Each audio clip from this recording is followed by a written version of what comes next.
Annals of Science. And under this session, we have an eminent speaker, Dr. C.H. Mohan Rao, who is none other than the former director of CCMB. And I have the privilege to introduce him.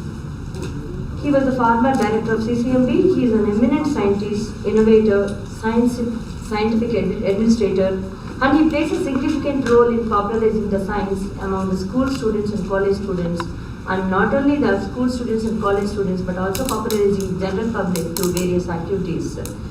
He is not only an elected fellow of all major science academies of our country, but also fellow of the World Academy of Sciences and recipient of many awards, including Shanti Swarup Bhatnagar Award.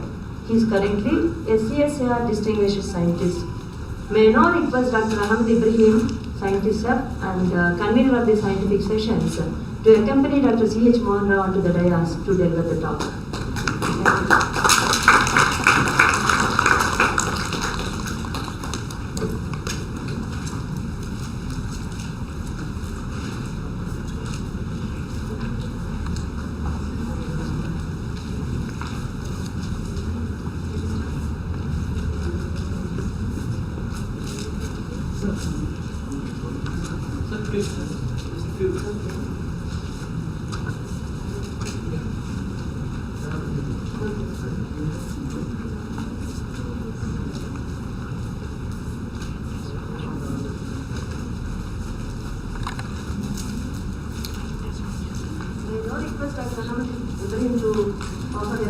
To our eminent guest, Dr. C.H.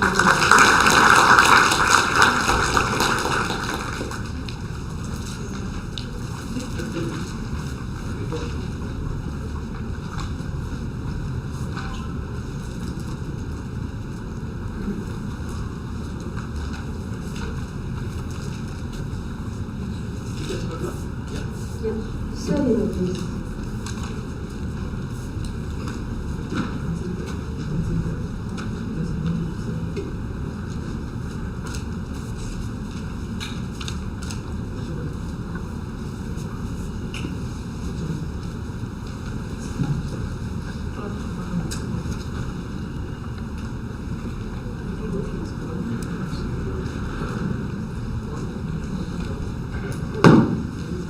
Good morning. When I was asked by Dr. Bhanu Prakash Reddy to come here and speak to you, I gladly agreed. Of course, I am very delighted to come and talk to you about this. But the topic was of interest. As per the schedule given, it is Annals of Science.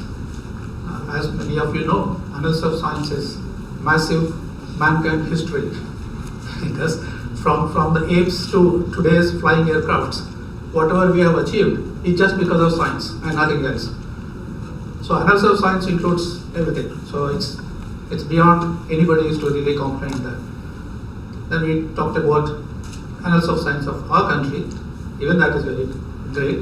So we actually decided, I wanted to speak about our own CSIR organization and CCMB. But Bhanu Prakash thought that maybe I should cover it to a larger area. So we'll now go through a general telescopic view of whatever happened in our country. The purpose of this is mainly to let the young generation know and be proud of our country and our achievements. India is no less a country compared to any other world countries. So what is that we are achieving? Over the years, we should be able to pick up and understand. That's what the idea.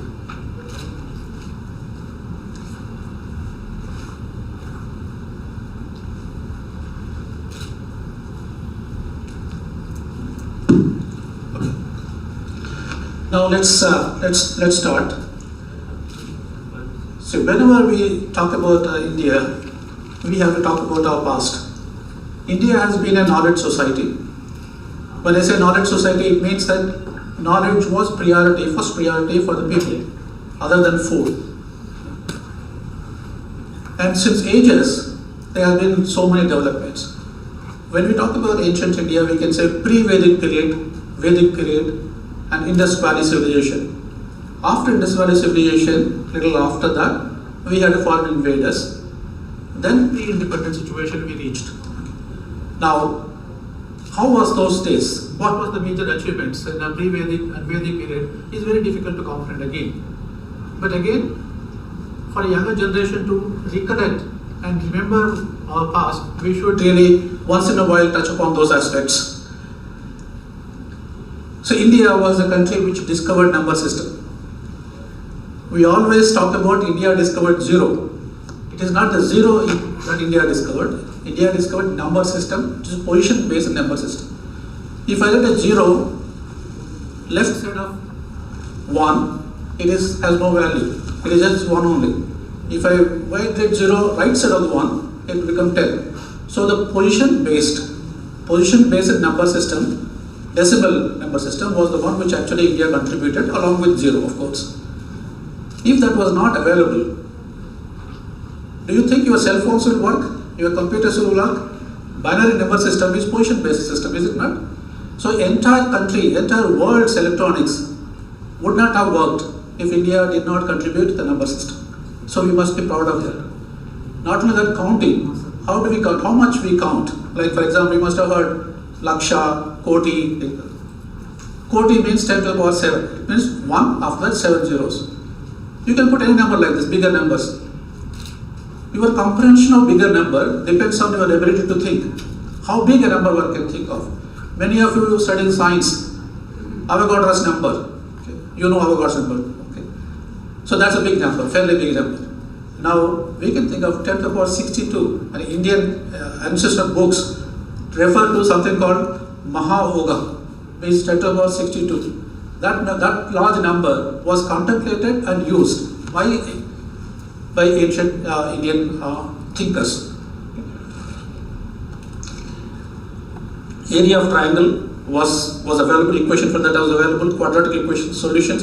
Pythagoras theorem, that we call as Pythagoras theorem, was used to build Yagnakundas. For the Yagnas, this thing you might make a square and the other thing, that angles and measurement and all. For this, they used exactly the same thing which we call Pythagoras equation. And also we have a interesting thing is the summation of numbers, 1 by 2 plus 1 by 3 plus 1 by 4, like that. If you keep on adding numbers, the last numbers will become smaller and smaller. 1 by 20th, 1 by 50th, it will be smaller and smaller. So you sum the numbers to infinity.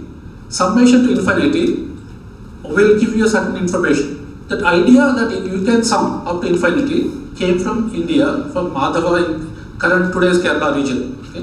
Madhava from that region. This idea of summation to infinity is the one which led to cosine sine functions. It means led to trigonometry. So this was again a major Indian contribution, including some people say about calculus as well. Now in metallurgy, we had large amount of copper production in the country, and a very big statue of copper, made of a full copper, is now available in British Library, in British Museum, which was made in India in Bihar region about 1,500 years ago. Okay. And also zinc. Zinc is an interesting metal. If you isolate zinc from the from mineral, if you melt it, it also at the same time evaporates. Its sublimation, evaporation temperatures and melting temperatures are close by. So it's very difficult to take this. So what our Indian ancient people did, they took the zinc and put the fire instead of below, put the fire on the top. You make a furnace, put the fire on the top. When it melts, it drops down. So drops down, so it won't sublimate. That's the new way of metallurgical process. That process was known to Indians at least 400 years before Christ. That was patented by Britishers in 1700. Okay, so that's when patent was given to William Campion in 1748. Okay, that was the pity of our country. Then there is a book called Surya Siddhanta. The Surya Siddhanta is a collection of Indian knowledge. This book itself was written at least 2,000 years ago, or 3,000 years ago. So it means it's a collection much before that. Okay, information much before that. My water bottle. So in that book, they calculated the Earth's diameter. Okay. Just imagine you're all science students and kids. If you want to measure Earth's diameter, how will you measure? Take a rope and keep on walking from Tarnaka Crossroad to Secunderabad and that way to America and come back to this place. How do you measure? It's very difficult to think how to measure these things. Ancient people did measure. They put a pole and measured the shadow and the curvature, and took about 2-3 kilometers up, and again took the shadow, and the shadow differences could give a curvature. From the curvature, since they know pi, they could calculate the radius. Okay? That was a fantastic achievement when we did not have any systems, computers now. And what did they calculate? Earth diameter to be 7,840 miles. Okay? And now today what we know exactly, 7,926.7 miles. Okay? Look at the accuracy with which they could succeed. Okay? That is, all this was done by very, very long ago when there was no instruments, no machines, only brains. Then they could also estimate, this is easy, the shadow is, they could also estimate the distance between moon and earth. That was very impossible to think of how did they do it, and the estimated value was 2,53,000 kilometers was estimated, miles was estimated, and current value is actually known value is 2,52,710. So how accurately they could estimate the value. And of course Aryabhatta, we all know about satellites and things like that. He measured the size, diameter, etc. of a planet. You all have telephones and you all use Google Earth or Google Maps for navigating. Navigating, the word navigate comes from India, comes from Sanskrit. Navagati. Nav is a boat and Gati is a movement. How ships were moving, what information they use stars information, location of stars. That process is called Navagati, that's called navigation, later on navigation became navigation. So that is the process which is developed. And Ayurveda, many people think Ayurveda is a medicine of herbs. You take this herb or that herb. It's not herbs. Ayurveda is a medical system. It talks about what is health and what is not health and how it has to be treated. And it also talks about circulatory systems and every system including surgery. So that's a very big process of it. And human beings now undergo various surgeries. But the first ever surgery, any time in the world, first ever surgery was done in India by Sushruta. Okay. There are discussions, there are two surgeries that he has done. One is rhinoplasty, another is called cataract. Rhinoplasty is the one when you cut the nose, like in Ramayana, Lakshmana cut somebody's nose. Okay. If you cut your nose, you are disfigured. So what do? You go to plastic surgeon. Plastic surgeon will put something like a nose back to you. So this was done by, rhinoplasty was done by Sushruta, and he has taken of course skin from some other part of the body and built a nose, and the process continued for many people because that was punishment. Those days punishment was there, after punishment you can go to somebody and somebody will refix the nose. Okay? So the rhinoplasty was initiated in India. And also cataract surgery. Cataract of course eye lens becomes transparent. Bhanu Prakash Reddy and myself, we are all involved in the cataract research for decades now. So when it becomes opaque, you will not be able to see. So that has to be removed. So that removal was done by a very crude process, but that was done by Sushruta and other people very long time ago. First ever university again, Takshila, was built in India. Obviously, when we are doing so well in those days, we must be very rich also. Okay? We were rich. Okay? Now, we are not now talking about ancient India of thousands years of BC, just only 1,700. It is 300 years ago. Just 300 years ago, India's world share of income was 22.6%. 22.6% was, it is not again told by any my friend or me. It is again mentioned by Angus Madison, is a Cambridge historian. So once it is said by Cambridge historian, we will accept. So since Cambridge historian said it, we can now, we don't have to question this, that we have 22.6% income in 1700. It went down to 3.8% in 1952. So this is the period when Britishers were ruling us. So Britishers ruled us, brought us from 22.6 to 3.8. That's their contribution to India. So they actually cheated us, looted us, and they brought our income so low level. Okay. Now, after this, of course, 1948-47, India became independent and started developing its own technology, and we improved. This is 3.8% now in the world income. Today we are about 9%. So we have raised, we are nowhere near 22%, but we are now raising, and we have come to 8.5 to 9% now. So we probably will make it soon. Okay, let us look at the situation at the pre-independence time. At the pre-independence time, our population was 390 million people. Okay, it's a small number compared to what is now. And it is literacy rate was, I don't know whether I can use this. Yeah.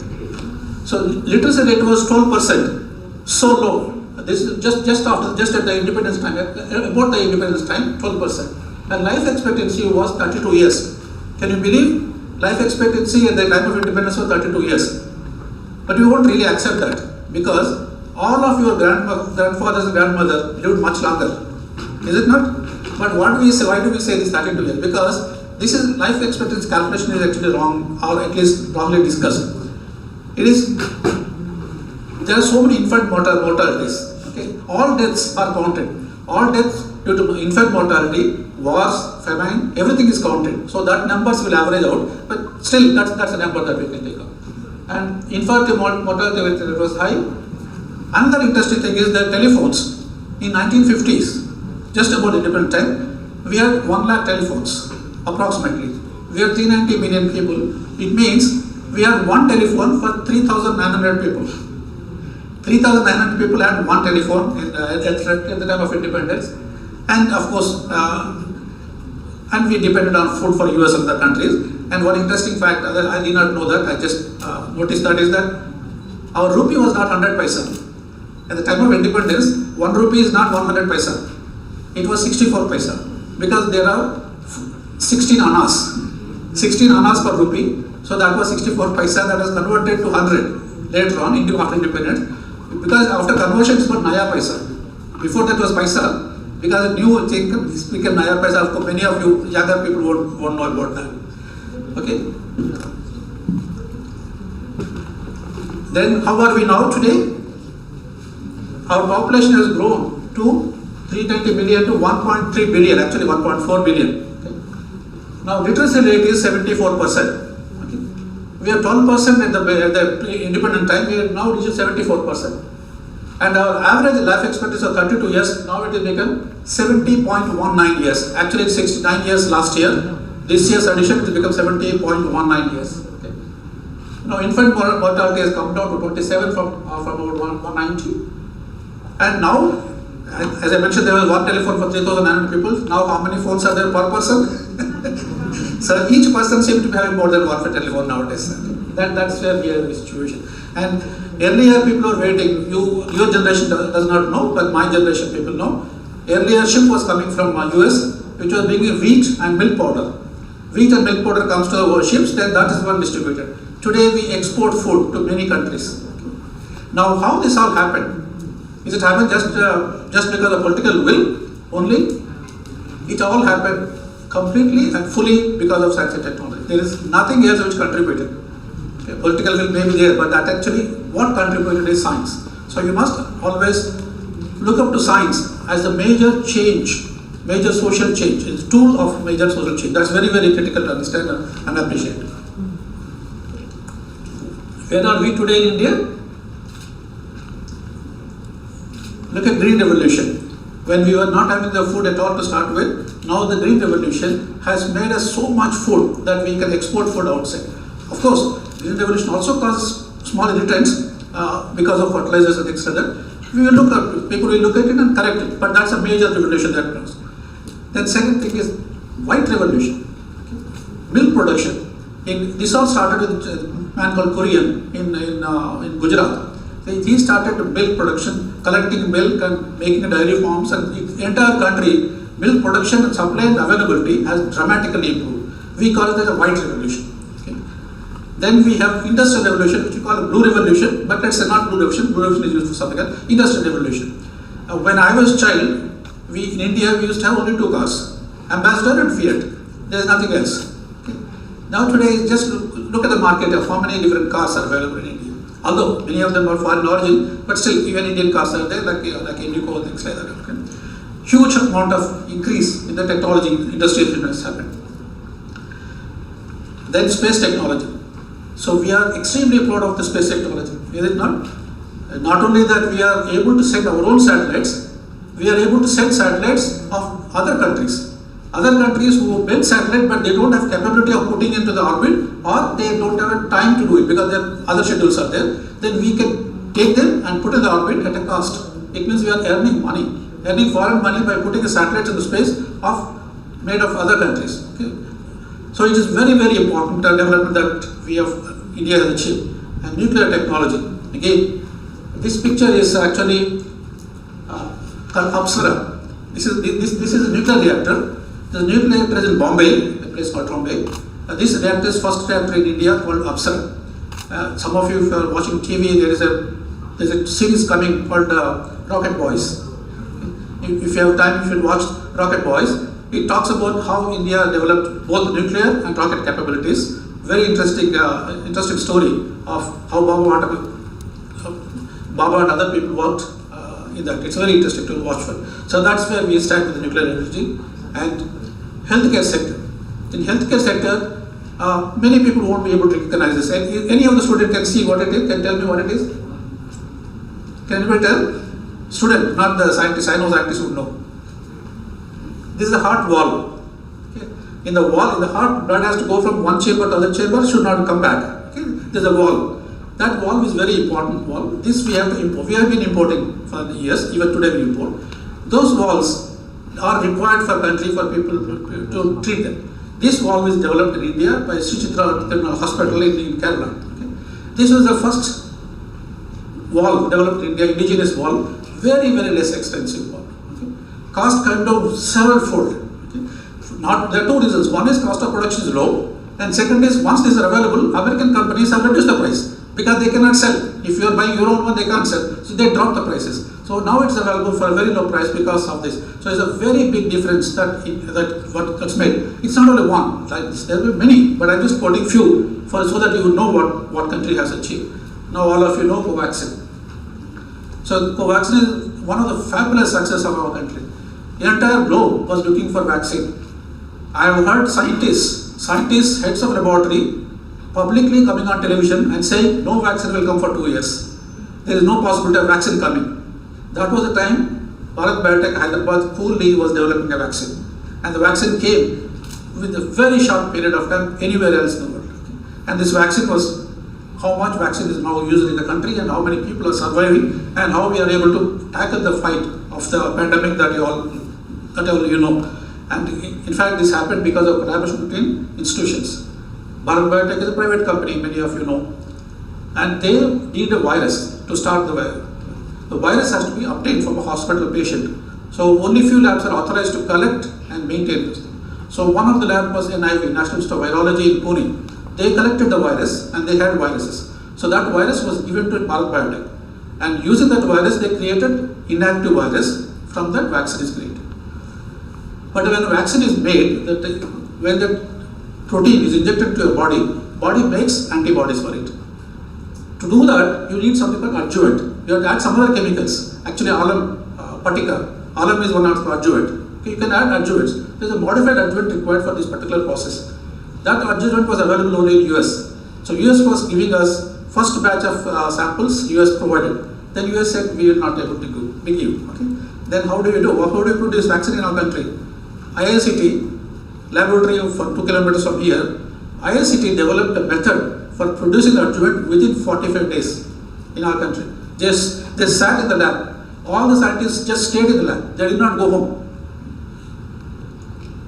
They developed a method and now the adjuvant is used. Now we produce tons of vaccine. Okay. Now that's the greatest achievement which we must be proud of and appreciate the people who have done this fabulous job. Then of course we have set up, Government of India has set up large number of science and technology departments in the post-independent. Of course some of them were there earlier, they are modified or reorganized. For example, DAE, Department of Atomic Energy, which is a very, very important organization. It looks for many nuclear programs for peaceful applications. Okay? In addition to, of course, using for strategic purposes. And then Department of Space, we just talked about all space applications and very massively successful organization. And then we have something, these are the ones which scientists are familiar, but the younger generation should know. We have some departments of science which take care of our development of science in the country. DST, called Department of Science and Technology. which is a major nodal agency for science in India. Prime Minister, if you have to talk something about science, he will talk to DST. DST will percolate to other people. DST is a major link between government and all science technology departments. And there is something called DBT, the Department of Biotechnology, which takes care of biotechnological, biomedical applications and bioinformatics applications. And DSIR, to which I belong to, the Department of Science and Industrial Research, has many departments again in that, many councils, like CSR is one council, we belong to CSR. In the CSR, there are many laboratories that we talk about. And this DST, or Department of Science, which is linked with the Prime Minister, this also has something called TIFAC, very interesting organization which you people should know about. TIFAC is actually technology, what is it, let me just see where I put, yeah, Technology Development Board. TIFAC is actually technology information forecasting. Okay, you forecast what India needs. TIFAC brings out books up to 2030 what India needs. Okay. Now people can work on those things. That prediction is there. Then they also have Inspire program. Inspire program is the one which all of you young students should go to. When you go back on your cell phones or computers, type Inspire and find out what is Inspire. Okay, Inspire is spelled INSPIRE. Okay. Inspire program is for DST. It is for school students, college students, PhD students, and scientists. Everybody from the one beginning to other one to everybody gets benefited. There's some money given to school students for carrying out projects. There's money given to students to do PhD programs. So you should know how to get these funds, money. So just find out how to do that, and then go ahead and do that. Okay. DBT has a BIRAC and the other organizations. Okay, let's now DHR. DHR is the Department of Health Research.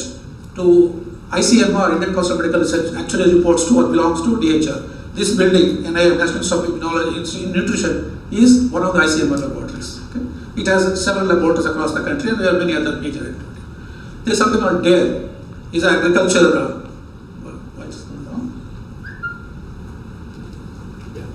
Okay. Yeah. DARE is a Department of Agriculture and Research Education. This is agriculture research. There's something called like ICAR.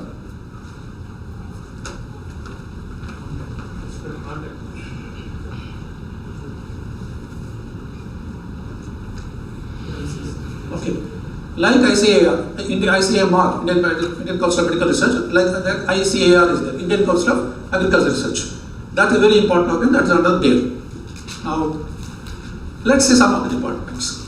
Say Department of Atomic Energy. Department of Atomic Energy, many people don't know about it. The TIFR, Tata Institute of Fundamental Research in our country, belongs to DAE, Department of Atomic Energy. Okay? Department of Energy doesn't only make nuclear bombs. They also have fundamental research. Very good basic research is done by Tata Institute of Fundamental Research in Bombay. Many of you interested in physics, fundamental physics, particle physics, astronomy. Those kind of studies can be done at TIFR, Tata Institute of Fundamental Research. That's one of the Department of Atomic Energy organization. And we have NFC. Many of you from Hyderabad, you all know NFC is in Hyderabad? Nuclear fuel complex. Okay.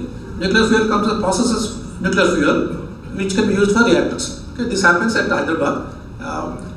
Fuel used to come earlier. Fuel used to come to Begumpet Airport. The vehicles used to go in front of NANCCMB. When the vehicle goes to this thing, there used to be a lot of security along with that. Okay, so there's a major facility there in Hyderabad, NFC, and then the AMD Atomic Minerals Division is also in Hyderabad. Now these people do fundamental research, radionuclide, and also Bhabha Atomic Research Center produces radioisotopes. You all heard of the positron emission of a PET scan, isn't it? People wear the CAT scan, PET scan. When you have somebody is ill, they go to hospital for PET scan, CAT scan, things like that. So how do you do PET scan? Positron emission tomography. For doing that, you need radioisotopes, radioactive molecules. These radioactive molecules are produced by BARC. Actually, they are produced in CCMB campus. There is a BARC facility at CCMB. BARC facility at CCMB that produces, radioactive material comes from Bombay. The chemical modification is done here, and it's available for all hospitals to use. So it is not only making the nuclear bombs, it also makes your health, okay, and technology and fundamental research. And of course, nuclear energy for electricity. Okay. In addition to this, electricity production also happens. So these are the many centers. They are nuclear reaction centers, okay, nuclear reactors. Nuclear reactors for producing electricity. Okay. There are many of them. These are listed ones are already functional in India. There are many already being constructed and some more are being planned. Whether nuclear energy is safe or not is a different debate, but it's a clean energy. It's a clean energy and easily available, because we are going to run short of coal and petroleum. We people, our generation people, we have enjoyed our cars with petrol cars. You guys most likely will not have that luxury. So you need to have something else, battery car or some other fuel. And will battery car work well? We don't know. Maybe battery will discharge in midway, we don't know. But that technology is being developed. So that nuclear fuel is one of the important fuel, and BARC has done that. Space technology. This is where we are all proud of, extremely proud of. Okay? India builds its own rockets, builds its own satellites, and is able to put them in the orbit, not only by our own satellite, by single satellite. Once India launched 104 satellites at one shot, 104 satellites in one launch, one rocket. That's world record. The massive number of satellites were launched at one time. So that greatness India achieved is not, we are not competing with the world. We are leading in the world. As far as space technology is concerned, we are not competing. We are leading the world. And this program was started with a satellite program for education, something called SITE. Some people will be knowing. It is used for education, to transmit through TV educational information. Then pan-India mapping was planned for agriculture. Which area agriculture is being done, which area rice is going on, which area wheat is going on, all that could be controlled and checked by satellite mapping. Okay? Agriculture, weather forecasting could be done, and forestry. Okay? Forestry can be achieved. Like how much forest area is there, how much forest area is getting out, we are losing it. That can be done. Mineral exploration can be done. Satellite communication is there, and navigation. Navigation, you all use Google. In addition to Google and other navigation system, there is something India developed called Gagan. Gagan is a navigation system. You can also use Gagan, but that's not become popular yet, because India launched about 4 or 5 satellites to link the network, and one of the satellites is still not completely functional. So for that reason, it's not become popular, but it will become popular. When it become popular, India, Pakistan, Afghanistan, Sri Lanka, and complete Burma, this side, all areas will be completely mapped. Completely mapped, and you will have access to that, not through American satellite, through Indian satellites. Okay? So that facility also available. And of course, space technology is used for strategic applications as well. And many of you know, although this technology is criticized by the rest of the world, India tested shooting down a satellite. You can shoot down a satellite in the space. In the space, there are some satellites are there, you can shoot it down and destroy it. Why do you want to do that? The strategic question later on, we'll not worry about it. But the technology has been established and proven by Indians, and Americans yelled at us saying that because you blasted it, those pieces are coming and going to hit us, hit our satellites. But Indians have already calculated, and they told them we calculated where the pieces will go. So you don't have to worry, and nobody got hit. Okay? So the technology was demonstrated. So we must be proud of India's scientific achievements. Now I heard yesterday there was a talk from DRDO. What our DRDO achieved. Again, DRDO is a very, very powerful organization.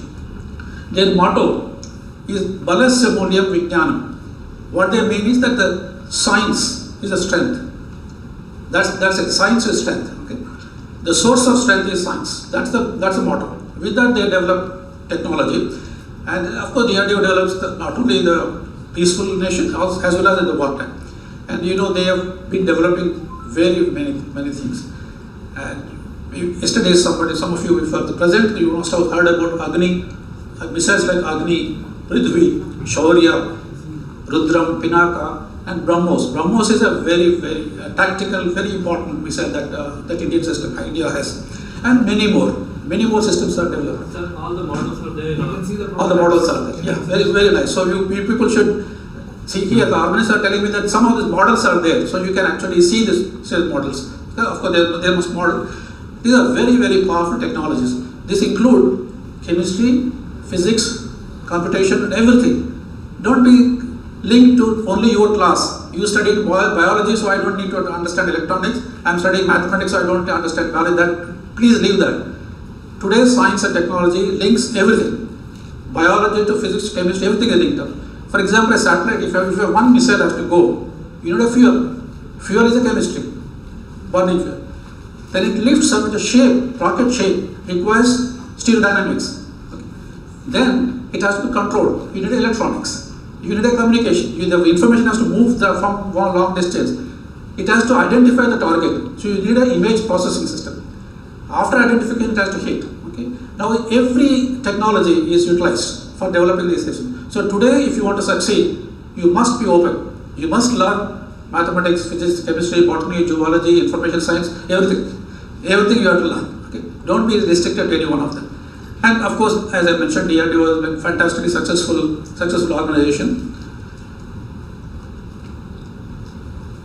Then, of course, there comes the DSAR, RCSAR. Okay? That is where we all belong to. Well, I belong to.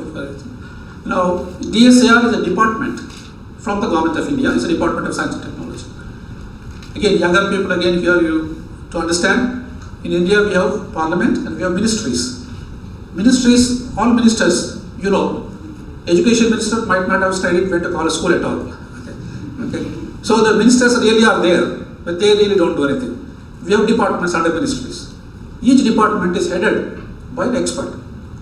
Okay, that expert is actually technical expert. Okay.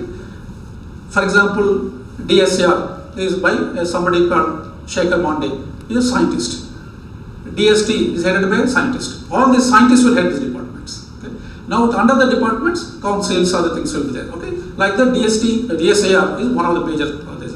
In that, we have many organizations. One of them is CEL, called Central Electronics Limited. I will talk about CSR, but I will have to talk about CEL, because you must be hearing, because we have China and India, little bit of conflicts. We want to avoid China manufactured material. We don't want to buy Chinese material. But we are suffering because chips are made in China. All electronic chips, your lab chip, your telephone chips, computer chips, even television chips, many chips are made in China. Chip means integrated circuit. Okay? It's an integrated circuit. Whatever job it has to do, all is integrated in one small piece. Now it means there will be wires on it, nearby, close by. So how close you can put the wires? Depending on that, you can minimize the size of the chip. That is called micron chip technology. Micron, sub-micron chip technology. So sub-micron technology, 0.6 micron technology is available in the world, but not in India. Okay? Now CEL fellows, Central Electronics Limited fellows, long ago developed this technology. Okay? And they are making chips. They are making chips for contract based.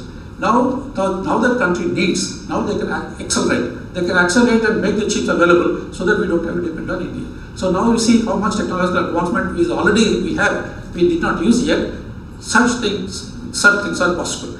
Not only that, these people have also developed a very interesting system. These Central Electronic people developed something called Divya Nayan. Divya Nayan, name is very nice, like vision. Okay? Divya Nayan. What it is, for blind people, you can use Braille. You can touch and find an alphabet. Instead of that, now technology improved so much. Your laptop, your cell phone, you show it to the text. It will see the text, convert text into voice, into audio. You hear it.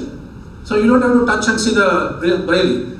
See, are you understanding? Now you can just take your cell phone and open this application, put on the book. You put on the book, it will see the alphabets and it knows what is it, words, and converts into sound, and you can hear the book. So you can read the book. You can read the book without actually touching the Braille. So you don't have to have Braille machine, books printed. Not only that, in a computer screen something is coming up, still there is no Braille in a computer screen. So a computer screen also you can read it. This is called Divya Nayan. So you have buy this one, put on the headphones and show it. It will tell you what is written on that.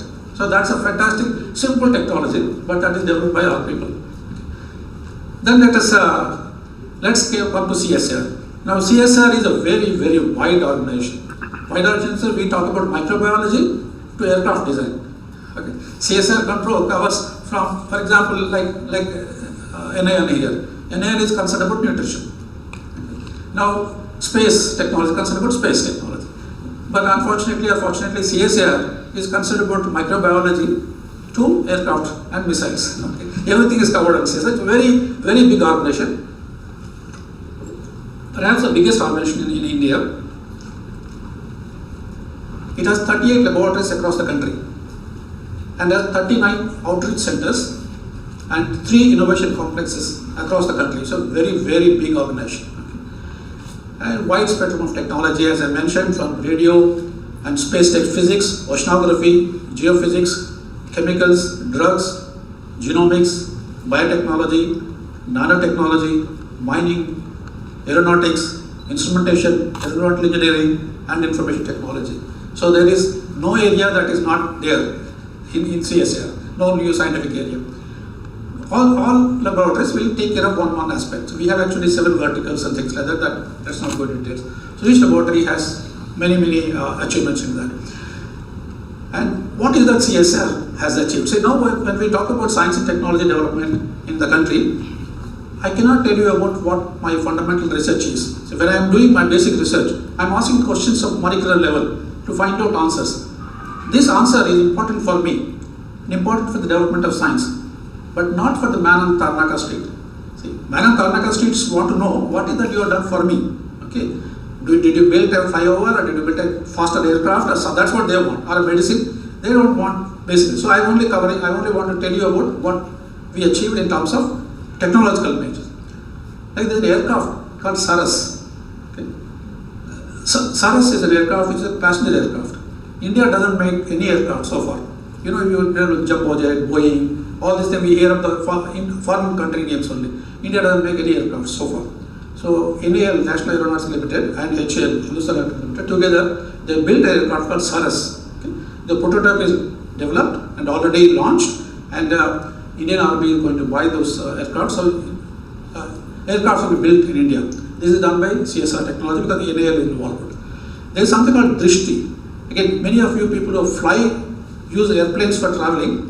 When you are going to land in any airport, time is okay? When you land in any airport, before landing, pilot will align himself. He has to align with the landing, with the runway to land properly. That aligning is done by electronic system. The electronic system called Drishti.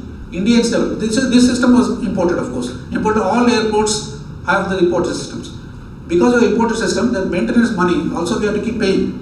We have to maintenance, everything has to be done. So this was developed by, again, CSR laboratory, and what they called it called Drishti. Very nice name, Drishti. For the person pilot is coming up, for him we are giving Drishti, so that he can travel. This was developed, tested, standardized, and sold. Now in India uses this technology in Indian airports. Now that is internationally accepted technology, it probably will be used by other countries as well. So this technology was developed by CSR, so we can be very happy and proud of that technology. And many other things are there historically. When you go for election, on your finger they put a mark, ink they put. That ink will not go for 2-3 days. That's indelible ink. That indelible ink first time was developed by CSR laboratories. India developed, the CSR laboratories developed, and that ink is actually supplied to other countries. Now whichever countries use this labeling, they use our ink. Okay. That's the indelible ink is one thing. And milk powder. All of you are familiar with the milk powder. Must have heard Amul. Amul name. Milk powder technology was against CSI technology. The problem is, Americans and Britishers make milk powder. They use cow milk. They use cow milk to make powder. In India, we don't use cow milk. We use buffalo milk. Buffalo milk, we also use the other milk. Okay. Now that milk process is different. So because that's not available, so nobody was making milk powder in India. Amul developed this. Our food technology institute in Mysore developed the technology for converting that milk into powder. So milk powder was made, and Amul company started making milk powder for infants. Our infant food from Amul for long years is being made by CSR technology. And RTE, ready to eat food. Now many of the foods are available in ready to eat food. These ready to eat foods are not developed for fun for you people. Actually it's developed for strategic application. When army people are traveling outside and they don't have access to food, so they must carry food. How do you preserve chapati for 10 days? That's a question. That's the first question to start with. Then they started making food which, like, I believe National Institute of Nutrition also participated in this activity, and CFTRA. These people, long time ago, they started developing these technologies, and now it is available as RTE, ready to eat food in the market. Then AZT, AIDS drug. AIDS drug was very, very costly. AIDS is an unfortunate disease you all know about, extremely costly. Many people in Africa were dying because they cannot afford the drug. Now that's because the American company makes it and costs them $30,000, that's $30,000 US per patient or something. They can't afford it. In this Karnataka, in IICT, Dr. R.V. Ramarao and his colleagues have developed a AZT molecule, anti-AIDS molecule, in a similar fashion as those people have developed, but different process. And they made it so cheap that anybody in the world can afford it. Now India manufactured that and donated that to African countries to eliminate the AIDS. So now again, we must be proud of that achievement where we could help other country people, not only ourselves. There's something called Saheli for family planning control. There's a drug called Saheli. Sahelis were made again by Indian companies. Another medicine, a very important medicine called resorcin. Resorcin is a very interesting molecule. For tuberculosis, there is a medicine given. If anybody suffering from TB disease, TB is actually a very bad disease, many of you know. If you have TB, to cure that, you have to give antibiotics for a 6 to 7 months period, or even 1 year period. High doses have to be given. That is a process which everybody is following. It's called standard process. But Ayurvedic medicines, all Ayurvedic medicines, or many Ayurvedic medicines, use pepper and honey as an adjuvant. Okay? You eat with pepper. See, many Ayurvedic medicines, pepper, merial is added for your drugs. Now somebody found out why merial is added. Now it has a molecule called peperin. That peperin is an efflux pump inhibitor. What do you mean by efflux pump inhibitor means? If a drug is there, if a drug comes into the cell, drug is doing something to the biological cell, it is getting killed. The bacteria is getting killed, bacteria, fungus getting killed. So it doesn't want to be killed. So it inhibits the pump. The cell, what is the cell pumps out the drug. When the drug is coming in, cell pumps out the drug. So now because it's pumping out, it survives. So it means bacteria is surviving, although drug is coming, drug is kicked out. Now peperin, if you add, drug won't kick out. Because the pump is inhibited. If pump is inhibited, you are not kicking the drug out. So you can use less amount of drug, still you will be effective. So once you mix this antibiotic with peperin, then you will make a molecule, make a drug which less dose and less time is sufficient to treat the person. Okay? This is actually developed by one of our CSR laboratories. It's called Resorin, because peperin and other molecule combined Resorin is the molecule, which is Cadila company makes it, is now available for people. So that's one of the interesting things. And Saras aircraft, I said, Drishti, I said something about statistics, many other things are done. And in addition to that, COVID-19. So the COVID-19 problem came in, all CSR labs fought against the COVID. It's a very big fight against COVID, and in which CCMB, Hyderabad, our institution, and IGMB from Delhi, and IMTech from Chandigarh, and CDRA from Lucknow. All these labs and a couple of other labs. They participated in what is called genomic surveillance. You are saying that Omicron variety has come, new variety is coming or not coming. How do we know? We have to correct the virus and sequence it and see whether the sequence is different or the same. If sequences vary, all variation we don't have to worry. There will be some variations are coming and going. But the variation is consistent and likely to affect. Okay, likely to affect this thing, there is a variant of concern. Then we can worry about. This has to be done. For that, you need to sequence it. You have to collect the virus and sequence it. So 38 laboratories across the country are asked to collect. There is a national agency, national agency, which asking the information to be collected. So that is done by them. And also, as I mentioned, CSR, IICT developed adjuvant and antiviral compounds. IICT developed an antiviral compound as well. Okay, that's all CSR. Now, I want to end my talk. Before ending, I want to talk about our own laboratory. When I talked about so much about the international, Indian national achievements, we talk about our own lab.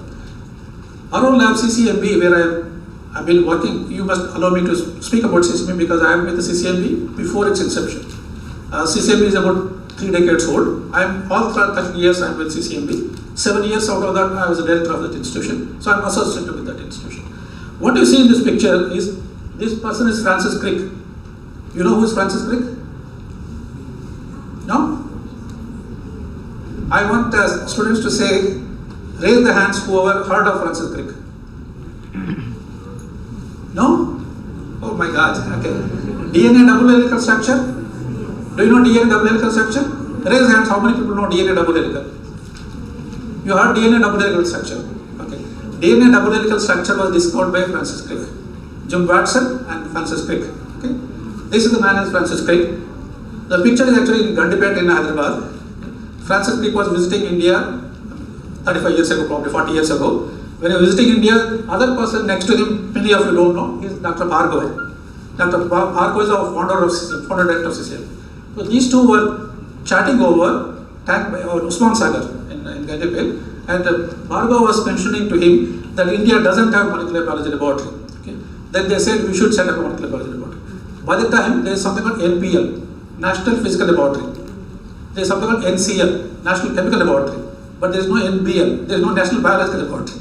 So they said, why don't we have National Biological Laboratory? Then they started and they wrote to the Prime Minister, they did something. But as we understand the political knowledge and political wisdom, for 10 years, nothing happened. 10 years. 10 years, nothing happened. After 10 years, again, some more meetings were organized, some international conferences were organized. After that, they decided that, okay, we should have some laboratory. Then CCMB was set up as a division in IST, in RR Labs. In RR Labs, it was set up as a small division, which became a full institution. So, with this, planning of CCMB started. After the planning, CCB building came out, the massive building that we see. And of course, at the time, it was recognized or it was expected to become internationally, globally famous laboratory. Okay. Now, has it become? Yes, it has become. Now, CCB is recognized, is chosen as a center of excellence by UNESCO, not by Andhra Pradesh Academy or something. It's elected by UNESCO's Global Network of Molecular Biology and South Center of Excellence in Research and Training by Third World Academy of Sciences in Italy. Okay? So internationally it is recognized as a center of excellence. Okay? And not only that, an institution should have a sphere of influence. In the sense, you are not just doing your research inside your laboratory. You must influence the nearby people. Okay? The whole area must be educated. Like, for example, NIM is sitting here. NIM should be able to, or already doing, educate people about what they are eating. Nutritional requirement. Today only I was just talking to our friends here. If you eat today 2 idlis in the morning, how many calories is that? Okay. Now if you eat 1 burger, how many calories? You all know. Because if you go to Google, you have 1 burger calories are available for everybody. McDonald's also prints them. Okay. Now how many calories for 3 idlis? We don't know. I mean, it's all done. It's all done. It's books. NIM printed books on it, and NIM has made information available. So that must reach what we call sphere of influence. We have influenced it. Now CCMB was very successful in doing that, sphere of influence. We have a magazine called Jignasa, which is in Hindi, so that entire country people can read. And we have popular lectures, we organize popular lectures. Our own scientists, like CCMB, like me and our own scientists, will go and give popular lectures. In addition, we call very eminent scientists, many Nobel laureates, and organize public lectures. People can come and visit. In addition to that, take a quick photograph here. All this crowd is standing in front of CCMB. On that day, I know on that day, 21,000 people came to visit CCMB. 21,000 people came to visit CCMB on one day. Okay? That's our open day. So that was the sphere of influence. So we could inspire people to come and visit us. So CCMB has succeeded, not only became an internationally famous laboratory, but also had influence in the region. Then how CCMB succeeded? What are the major early successes in things? For example, one thing was called liver cell suspension culture. Okay, this was developed by Dr. Bhargava and their company. Again, I just, Banu, I'll take about 10 minutes. So I just finished this in 10 minutes. I just want to tell you about major things. Liver cells in your body, what you have, if you want to do research on it, then you must be able to put the liver outside to test on it. Now you can't put the liver outside, so you put liver cells and culture them. Maintain them in the beaker, okay, or flask. Then you can test them. That culture was not possible. If you bring them out, they die. Okay.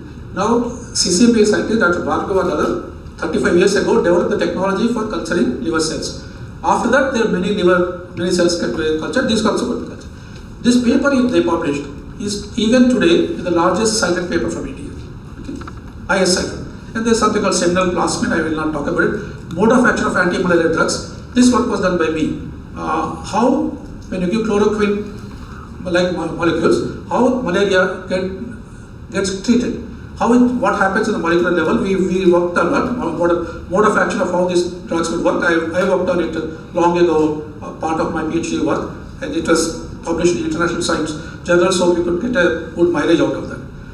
After that, one scientist developed something called SALT-sensitive vector and DNA fingerprinting. All of you know DNA fingerprinting. India became very famous because of your DNA fingerprinting, because DNA fingerprint technology itself is not new.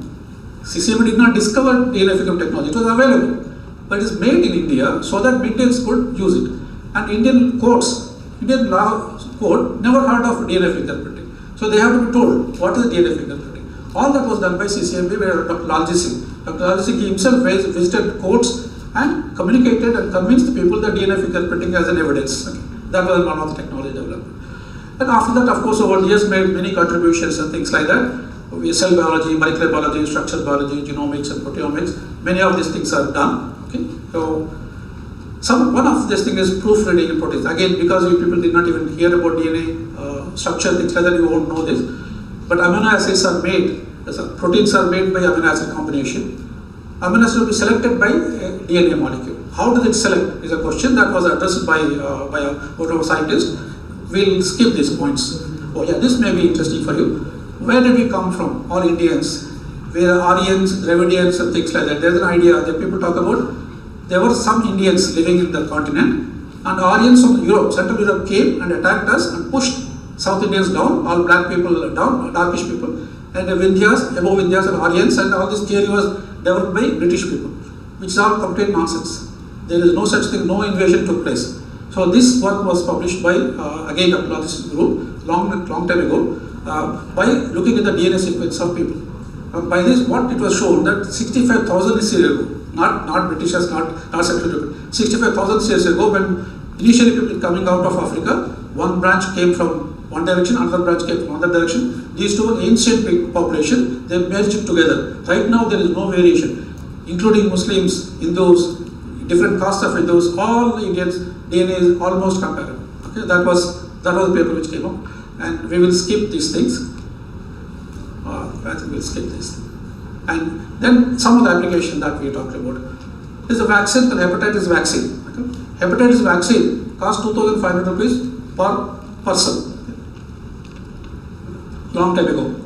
Then this vaccine was actually developed by a company called Shanta Biotech. Shanta Biotech did this in CCM. They came to CCM and asked us to develop it further. We developed further as per their suggestion. So Shanta Biotech vaccine has come into market.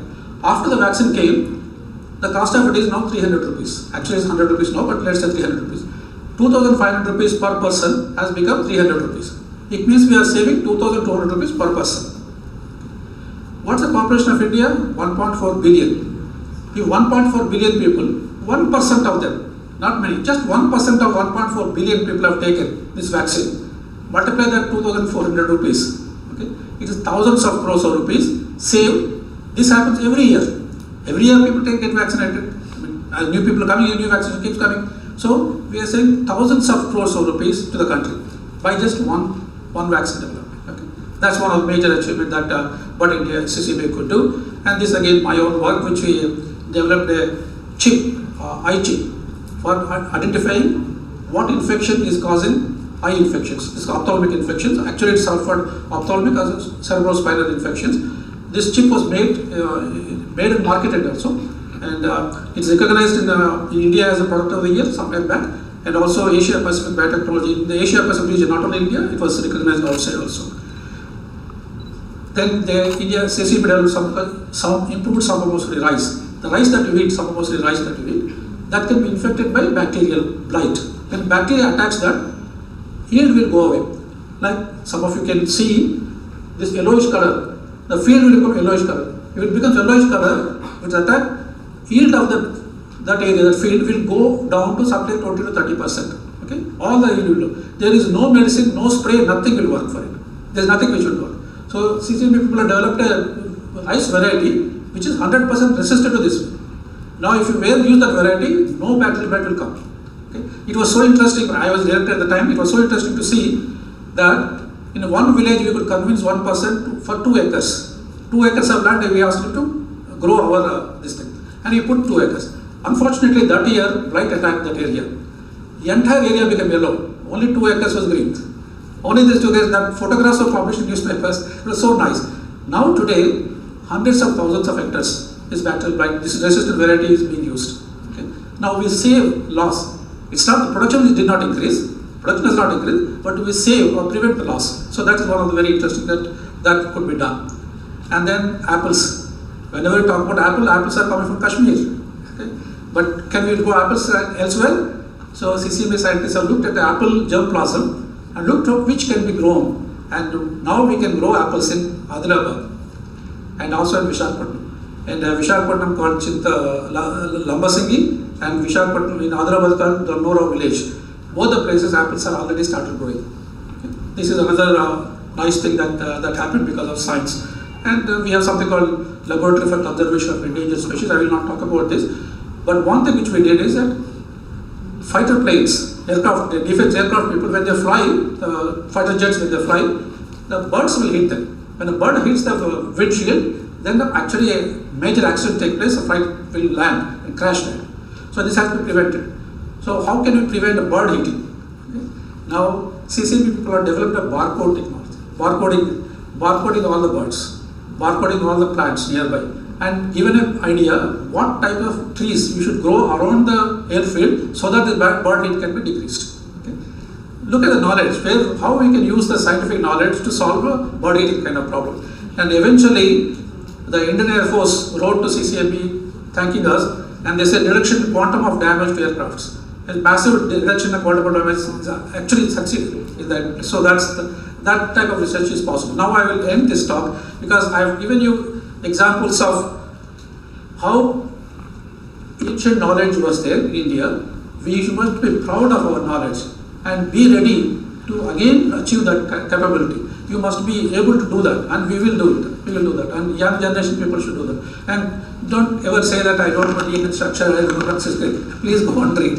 Okay, and these are fundamentals in science, so you must learn those things and keep doing good science. And I was addressing this to the new young scientists.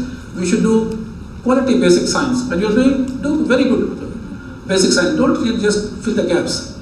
Something is not done, so let me do it. Don't do that. Do quality basic science, so you will be happy at least. At the same time, if you can innovate for social good, okay, that is what is important. Our science is for social good, so let us innovate for. Innovation is nothing but connecting. Connect things and solve problems. That's what we should do. I wish all the young students who are sitting here a bright career in science. Career in science are excellent compared to any other careers. You are an IAS officer, after your authority is over, you are retired, then you are thrown out. You are nobody, you just sit outside.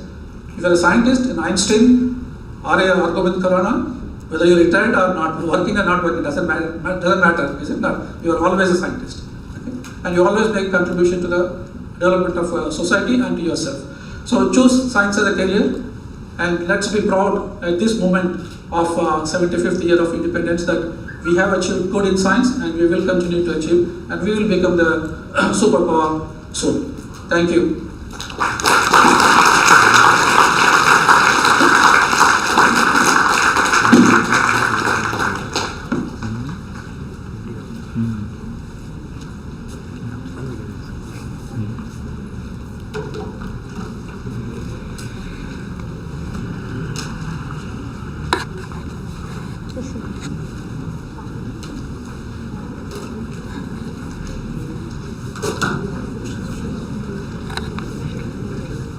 Thank you very much, sir.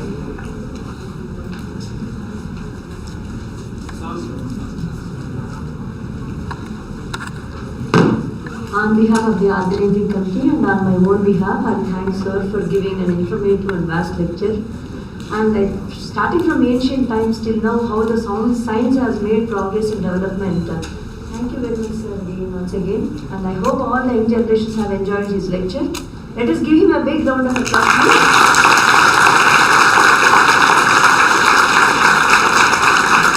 I now request Dr. Ibrahim to felicitate Dr. C.H. Mohan Rao with shawl and memento.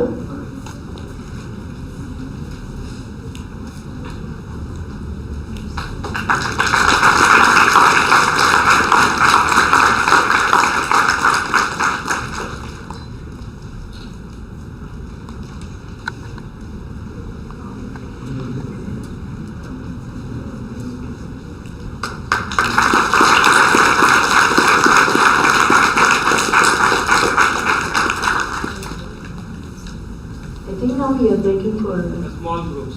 Small groups. Sir, thank you so much. You are really taken us through the journey and the tour. It is a virtual tour for us. the science and technology application. I just told as much as possible. Yeah, that's right. Because still we I must did not expect that you will cover this much, but okay, good.